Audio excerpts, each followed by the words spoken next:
In today's video, I'm going to teach you how to delete a label from your account in ActiveCampaign. This is a quick process, but it's important to do it correctly so you don't accidentally remove the wrong label. I'll walk you through each step slowly, explain what you're seeing on screen, and share a few tips along the way so you feel confident making this change in your account. First, make sure you're logged into your ActiveCampaign account and you're on the main dashboard.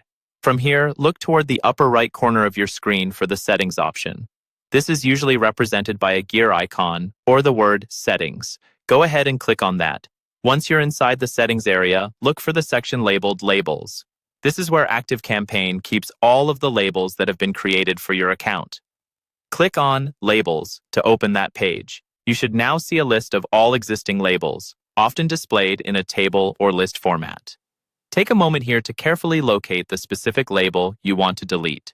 It might help to scan the list slowly, especially if you have a lot of labels, or use any search or filter options that may be available.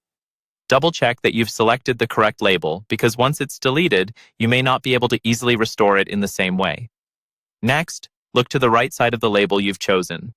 You should see an Edit or Upgrade button associated with that label. Right next to this button, there will be a small down caret, which looks like a tiny arrow pointing downward. This arrow usually opens a small drop-down menu with extra options. Click on the down caret. In the drop-down menu that appears, you'll see an option labeled Delete. Click on Delete to start the removal process. When you do this, ActiveCampaign will open a confirmation modal or pop-up window.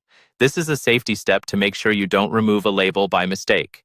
In the confirmation modal, you'll be asked to confirm that you really want to delete this label. Take one last moment to verify that the label name shown is indeed the one you want to remove.